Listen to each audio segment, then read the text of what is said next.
You are listening to an episode of Trade Talks, a podcast about the economics of trade and policy.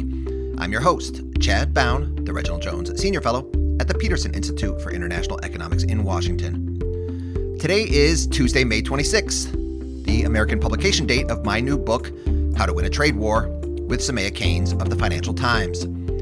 How to Win a Trade War is now available in bookstores, as well as online from Amazon, bookshop.org, or wherever you buy books. Pick up or order a copy today. This is a special episode of Trade Talks. My former Trade Talks co-host and book co-author, Soumaya Keynes, is going to join the show, but we are also going to do a mashup with another international trade podcast called The Trade Guys with Bill Reinsch and Scott Miller. Bill and Scott are friends and Washington, D.C. trade legends, so Soumaya and I were really excited when they agreed to sit down and talk with us about how to win a trade war. Here's the conversation. Hello, listeners. Trade Guy Bill back with Scott and two distinguished guests.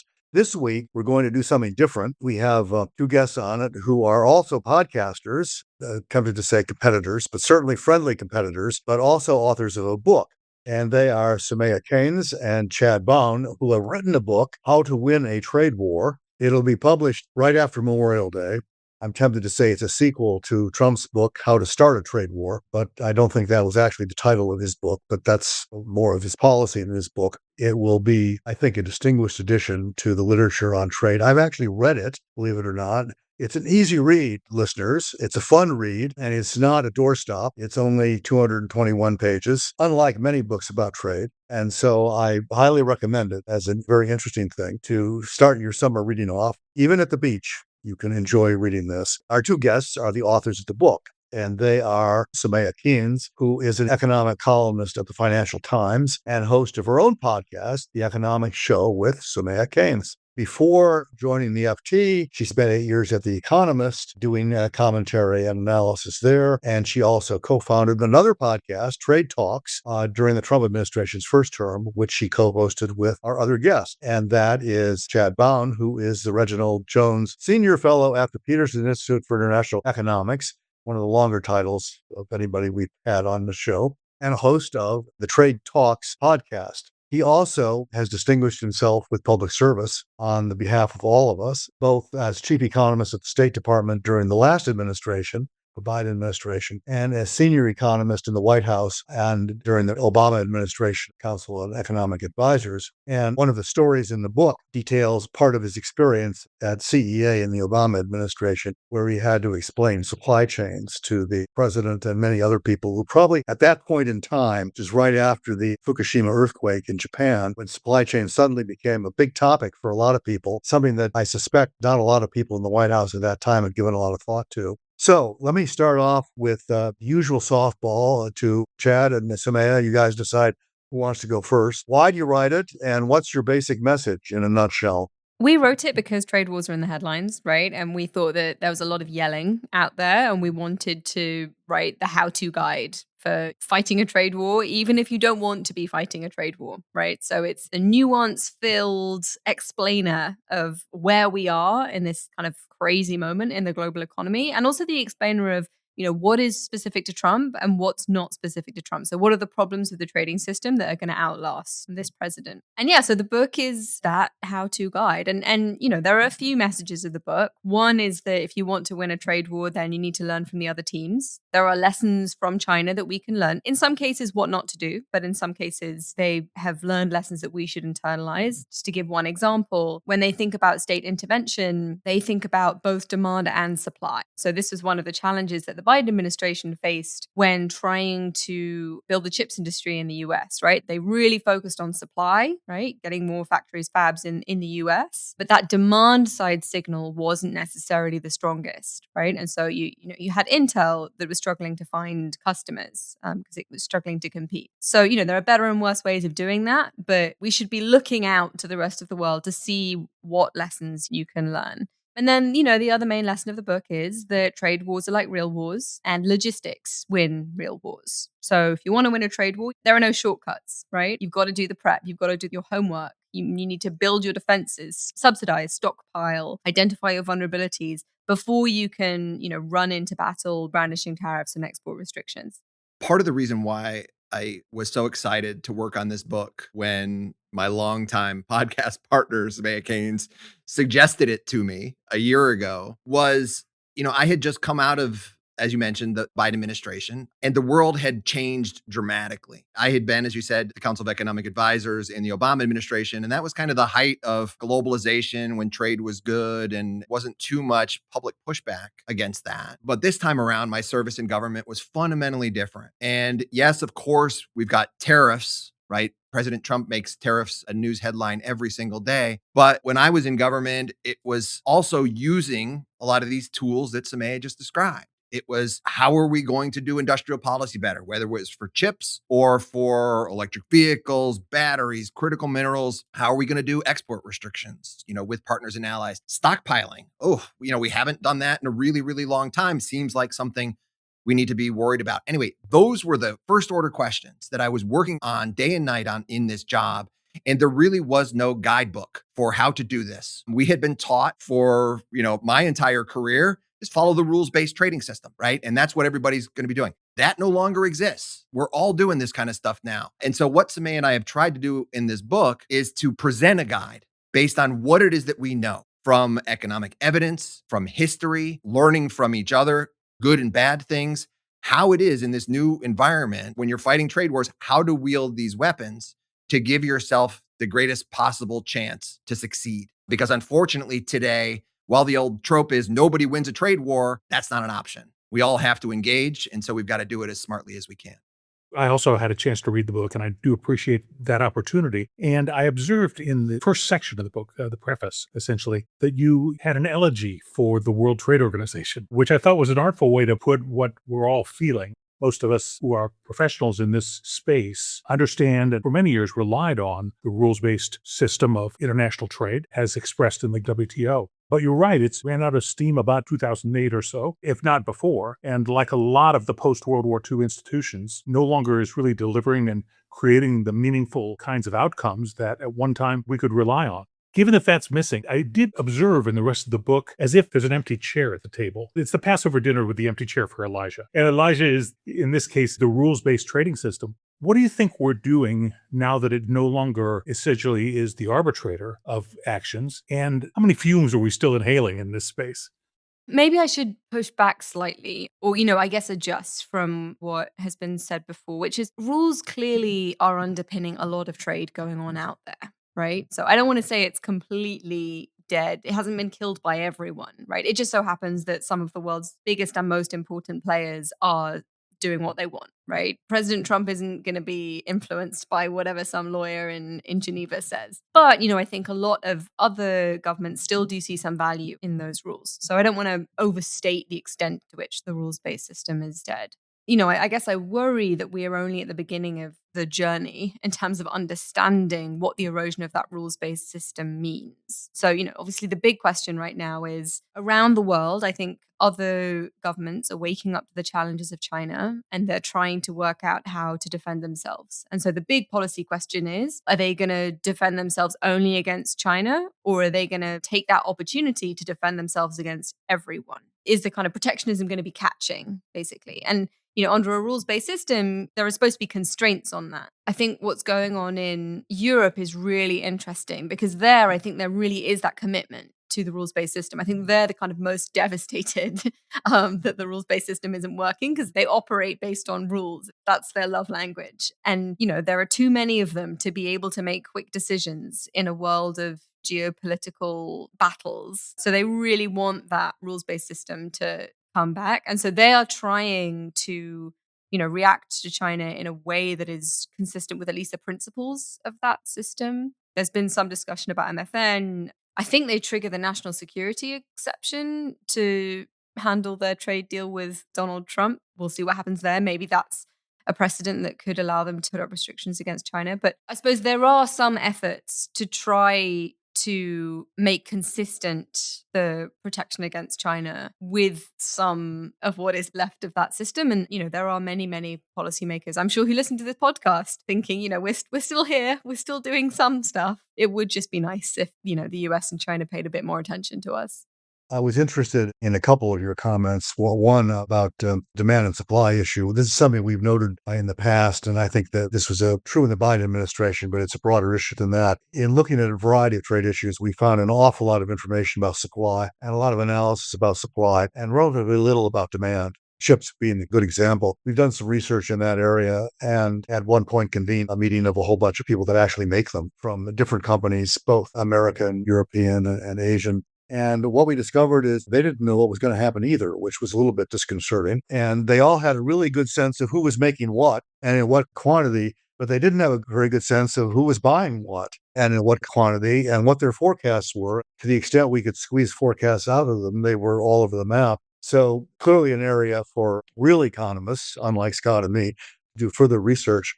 I may be the last one, but I'm more optimistic than the book. And your last comment sounded a little bit more optimistic than Chad. But I think that one of the things the book notes, which we've noted too, is that Trump is doing what he's doing and the Chinese are doing what they're doing, but everybody else is doing a bunch of things that are actually surprisingly conventional. I mean, the message from Trump has been, we're not a reliable partner anymore, so what are people doing? They're finding other partners. The EU, the ASEAN nations, India, they're all negotiating with each other without us.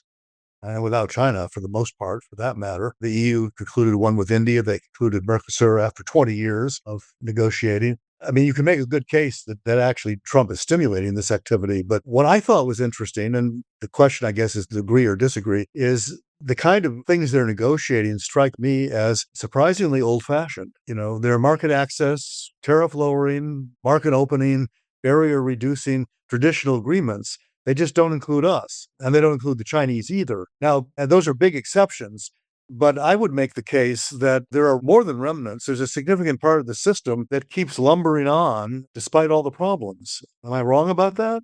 No. So, I mean, I guess I would react in maybe two ways. You take a country like India, right? And what India has pivoted toward in the last couple of years with new deals, sort of first with Australia, Switzerland, smaller economies, but more recently with Europe and the UK, right? Now, with India, though, it does make sense to negotiate over traditional trade barriers like tariffs because its tariffs are still really high, right? So that kind of getting a traditional deal with them, if you could get it, that's great, right? That's what you want to do. I think with the other economies, we'll see how impactful things are. When MFN tariffs between Europe and the CPTPP economies, for example, right, and they're in conversations together, those tariffs are already really low. It's not clear how much additional tariff cutting between them is going to matter. New rules, okay, maybe. They'll help facilitate some trade. But if you're seeking to make a major difference in terms of addressing some of the current challenges out there. And I think the big one, stepping back from President Trump in the United States at the moment, the big challenge for Europe, as Soumaya indicated, really is China. And especially given the fact that the United States, because of our tariffs toward China, Europe is seeing a flood of imports into their market.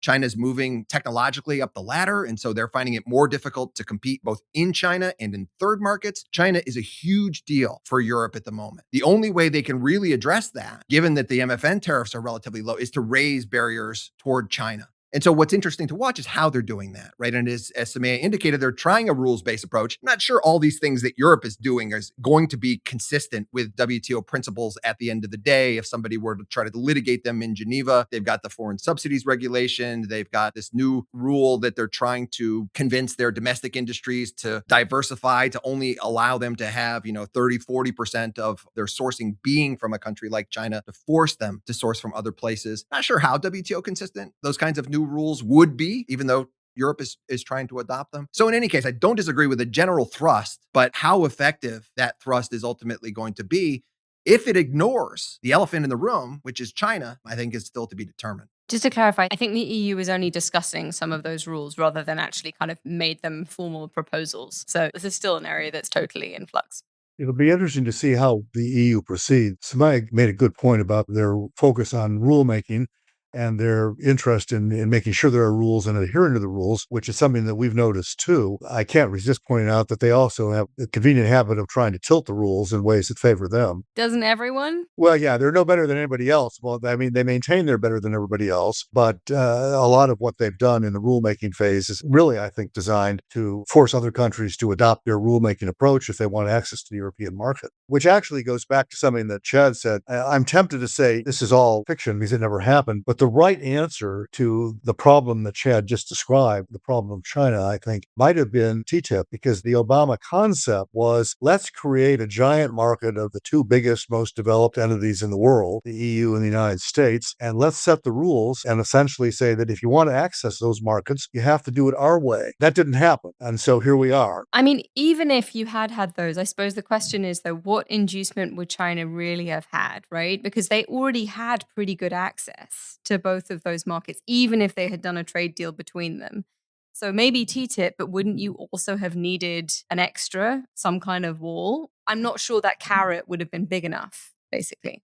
Well, the other option is always to speed up liberalization. Now, look, China was going to be a problem anyway. It became a problem faster because the United States stopped being the importer of first resort. So imports are going elsewhere. But China has a very different economy. As a large economy, the internal consumption is around 40% of GDP? In the United States and Europe, it's 70 or 80% of GDP. So there's a missing internal economy when China enters talks. And so there's instant overcapacity in exports because here's a big, partially developed economy still trying export-led growth. That force alone is disruptive. Now, what is missing from the developed economies is a further round of liberalization that would accelerate economic progress at home. It's all around. Second acts are really hard. NAFTA was a vitally important integration of North America. The single market in the EU was probably the most beneficial policy ever enacted. In the history of the European Union, the single market did more good for more people. And yet in both cases of the NAFTA and the EU single market, there's no second act. We never really got around to agriculture or services in the EU single market. We never took North American free trade in a direction of greater liberalization, greater energy, and greater partnerships that produce competitive advantage. So why are second acts so hard? Well, I think partially it's you're getting into the really, really difficult behind the border stuff, which is now no longer just let's exchange a tariff cut for a tariff cut, but let's figure out how to make, harmonize our regulatory systems and make products mutual recognition, or things like that, and free movement of people, if you're talking in the area of services, perhaps. And that's just really, really, really, really difficult because there's a lot more autonomy and sovereignty that policymakers have to be willing to give up. I do want to say one other thing about China, though, which is I don't disagree with how you've characterized it at all in terms of, and I think that's probably 80% of the arguments. Their economic system is different. They're just not a big enough consumer. This is big macroeconomic challenges. And, and we address that in the book as well. But the other fundamental difference about China that really, I think, doesn't get enough airtime is dating back to at least the Made in China 2025 program or the dual circulation program. This decision that China was going to focus its supply chains on having the rest of the world become dependent on China and it not having a dependence on the rest of the world for its supply chains, right? Which just fundamentally sends a signal that we don't actually believe in this interdependence that is the fundamental underpinning behind a rules-based kind of global trading system. And if that's there, it's really hard to get away from that. If a country is seeking to establish dominance, and then it's showed its willingness to weaponize it, right? And we all saw what happened last year, whether it was rare earths, permanent magnets, the Nexperia chips, right? The rest of the world has to take that kind of thing seriously. And so this then moves beyond a conversation about the trading system and rules and subsidies and current account imbalances and something like that to another area entirely, which unfortunately has come into play. I'm inclined to agree with that. And one of the things we've noticed is something that Soumaya said in her beginning comment, which is the rest of the world's catching on. I mean, this is not a new problem for the United States, and it's now a big problem for Europe. But you see other countries, India, Turkey, South Africa, even Brazil, Mexico, Canada, taking or contemplating taking adverse actions against China on various grounds. Indonesia is another one. This is disorganized. They're not all doing the same thing, and they're not doing it for the same reason, the same time, or the same magnitude. I mean, there's a golden opportunity here for global leadership to create a united front, but Biden didn't do that. And Trump, of course, is not going to do that because he's not fundamentally a multilateralist. So what you got is exactly what Soumaya said with respect to Europe. You've got individual entities taking actions against China, but the world is kind of waking up to exactly the set of policies that Chad described. And I think are deciding that it's not consistent with their vision of how the global economy ought to operate. So here we are. It may well be that that leads to the rest of the book, which is how to win the trade war, because it may be inevitable that we end up in one. Next question. Let me refocus a little bit on the United States and ask you kind of a different question. One of the points you make in the book is the backlash against trade. And I don't disagree with that that's happening. There clearly is one here, and I think you're probably seeing it in other countries as well, which leads then to some of the various protectionist tools, use of those tools that you describe in the book. But one of the things that I think Scott and I have always found interesting about American public opinion when it comes to trade, and the Pew Research Center has been asking questions about this in polling for at least 15 or 20 years, is that Americans have opinions about trade. If you ask them about trade, they'll tell you what they think. And, they, for the most part, are pro-trade, goes up and down. Democrats are currently more pro-trade than Republicans, but that hasn't always been true. That's the way it is right now. But to me, the telling statistic is when Pew asks a different question, which is, what's important? What do you care about? And the scale is different. Sometimes it's 12, sometimes it's 8, sometimes it's 13, sometimes it's 18 choices. Trade is always at the bottom, invariably. One year it moved up one, climate change was at the bottom. But for the most part, trade is at the bottom. And what is at the top right now, interestingly, the economy, of course, is at the top. Healthcare is at the top. The other one that currently is number 2 is corruption and money in politics, which is the first time that one showed up. In the past, it usually was terrorism. But trade is at the bottom, which ends up suggesting, at least to American politicians, that while Americans have opinions about trade, when they step into the voting booth, they actually are thinking about other things. And so you can pretty much do what you want on trade and get away with it, because it's not one of those issues that really motivates people to change their views about people they're electing. And so in a way, there's a backlash. People will say nasty things, but I'm not sure how much they really care about them. And you guys have a different view about that? I mean, who among us having this conversation hasn't questioned their life choices for specializing in a topic that no one really cares that much about? So people do care about prices, right? People do care about affordability, right? And actually one of my concerns is that the anger about affordability is going to really constrain politicians' ability to sort of do the right thing when it comes to some of the kind of decisions that I think need to be made in terms of diversifying away from China, because, these decisions do have consequences in terms of cost. I think there's also some really interesting academic evidence that, at the margin, there are cases where, so a group of researchers looked at what happened after Trump's first term tariffs. They found no effect on jobs. They couldn't find that those tariffs had raised, manufacturing employment in the areas that were affected by the China shock years earlier. But they did find that actually it was associated with an increase in support for the president, right? And the message from that is that in certain cases, you can have opinion divorced from the economic reality on the ground. You'd like to think that there is a very strong connection between, the economic facts of the tariffs and how people feel about them. And if there isn't, then, people's opinions are malleable. I think another really interesting facet of the polling is that people's opinions on trade tend to change based on who's in power. So Republicans become much more comfortable with trade when their guy is in charge. So yeah, I think acknowledgement that trade isn't necessarily at the top of people's agendas when described as sort of trade policy, although I think the lesson of the last year or so is that people are learning that actually trade policy does have implications for other things that they do care about more. And I'm pretty sure they'll be unhappy about it if the US finds itself on, the bad end of an economic spat where actually suddenly you can't buy a car anymore because there are no more, because the components aren't available, or any other number of electronic devices.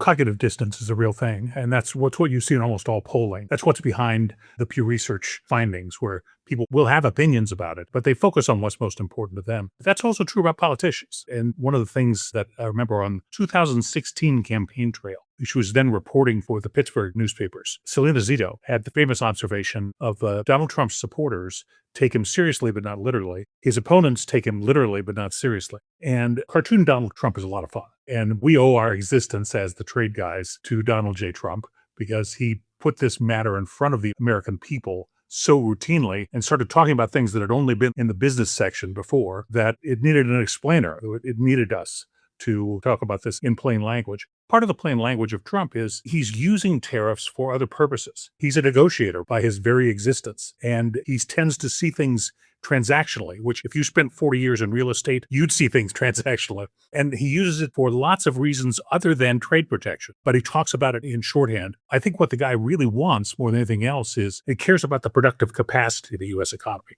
From a geopolitical standpoint, it's very important to him that the U.S. have the kind of economic strength that will allow it to survive in these rough waters. And he seldom says exactly that. In fact, often says the contrary, which makes it difficult to filter out. But he uses trade and tariffs in particular in a lot of ways that are just novel for presidents, but not necessarily wrong or ill-timed for the moment. So let's say he had a legitimate objective, which is to improve the productive capacity of the United States. What would the pro-traders, like the four of us, be recommending versus what's going on now? Well, I think that's part of what we try to do in the book is to say, look, there are cases where a targeted, reasonable use of tariffs may be the instrument that you have to use to move these supply chains, to create the incentives for companies to not be so reliant on China and to do something else, right? To shift away and find some alternative source. Tariffs are a part of that picture, as are things like subsidies, industrial policy, stockpiling in the short run to get you through situations where you might have potential shortages and things of that nature. But you can't at the same time use tariffs for that purpose and try to achieve 17 other objectives as well, right? Because each time you're using tariffs for that purpose, you're taking it away the main thing that you need to be worried about. So when you're fighting a trade war, you've got to decide what your priorities are and you've got to focus on that. And I think one of the challenges with President Trump is sometimes he says this, sometimes he says the opposite. And he's said, at least half a dozen reasons for why he's using the tariffs. So we have a whole chapter on subsidies in the book. There's a culinary theme in that chapter, right? So all the lessons in that chapter are based on the theme of cooking. And the reason we picked that is because we're both horrific at cooking, right? Chad has made the worst gluten-free apple pie I've ever tasted in my life. Takeout is my preferred form of cooking. And, when it comes to subsidies, we need a huge amount of humility, right? We don't have a lot of practice doing these things well. We have a lot of examples where they're very wasteful, where we did it wrong. And the recommendation after that was, well, just don't do them. And actually, we need to do better than that. We need to get better. And just building on what Chad was just saying, one of the first lessons in that chapter is don't put fish in a fruit salad, which is literally something that happened to me. I was once at a lunch and the guy I was having lunch with, it was like a salad bar. And he just put some mackerel on top of his fruit salad. And I have no idea what happened at the rest of that meeting because all I was focused on was the fact that he put mackerel on his fruit salad. But that lesson is important. If you're trying to say, this was an issue again with the CHIPS Act, you're trying to get fabs in the US. You're also trying to jump over every single environmental hurdle that there is. You've also got local labor laws. You've got all these other objectives, which are good, right? None of these objectives are bad. But if you try to add too many ingredients to your meal, you're not going to have a successful meal and you're going to distract from the purpose of the meal. One of the entertaining features of your book is the tendency to use very extended metaphors. Tortured, some might say. Cooking is one of them. Personally, I preferred the one about the teenage kids, having had teenage boys, in my case, myself, one of whom was higher maintenance than the other. They're fun metaphors, and I take the cooking one. I think maybe the lesson in all of these, and I mentioned another one of your stories, is not so much be careful what you wish for, but have pretty clear objectives in mind and try to figure out a way to make sure that your tactics you're using, the tools you're using, are going to achieve your objectives. One of your stories that you cited was, for me anyway, famous Toshiba case, the one with the radio bashing on the Capitol steps. I happen to have been directly involved in that, not in the radio bashing. That was a House of Representatives issue that characterizes the House. I was working in the Senate at the time, which didn't then descend to things like radio bashing with a sledgehammer. But my boss was really the main author of the sanctions bill that resulted from that passed, was signed into law. We all patted ourselves on the back for the good work we did, punishing various parties for this breach of sanctions that enabled the Soviet Union at the time to make quieter submarines, which is what you said it was all about. What your story didn't pick up, though, was the aftermath. If you look at what actually happened in that case, the sum total of what that legislation did was we put one United States citizen out of business. And unfortunately, he was one of our constituents. So we heard about it at great length. A very nice man. But we put the company he worked for, which was the Toshiba Machine Corporation, effectively out of business in the United States. One guy. Now, I am told by others that what we did actually had an impact in Japan and pushed them to clean up their act, which was where the real problem was.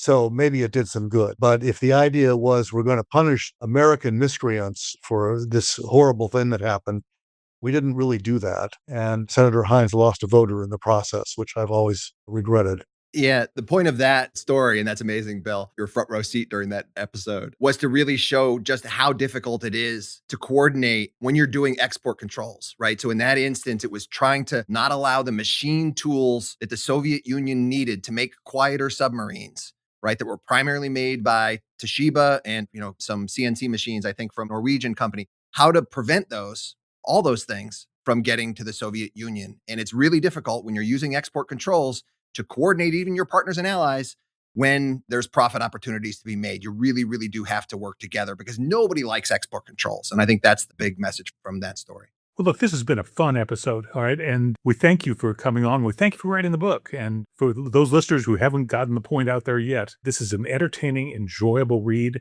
and there's real wisdom in the book. Well worth your time. And you're our guests. We'll give you the last shameless plug on where to find the book and how to buy many copies. Go right ahead. But thanks for coming on. And thank you so much for reading it. I really appreciate it. I'm so glad that you enjoyed it. And yes, it is beach reading. That is the main message, and not just for trade nerds like us. And yeah, just buy it wherever you get your books. It's available everywhere. And if it's not, then demand that it is stocked at your local bookshop. Yeah, and it's How to Win a Trade War. It's available everywhere, but it really is not just for us trade nerds, but it's to the trade nerds to give to their non-trade nerd family members, their friends, to explain to them what it is that all of us are actually confronting right now so that they have a little bit more empathy for the world that we're trying to engage in. Thanks again for coming on the show. Yes, thank you. Thanks for having us. And that is all for Trade Talks. A huge thanks to Bill Reinsch, Scott Miller, and the Trade Guys podcast production team for putting together this week's show.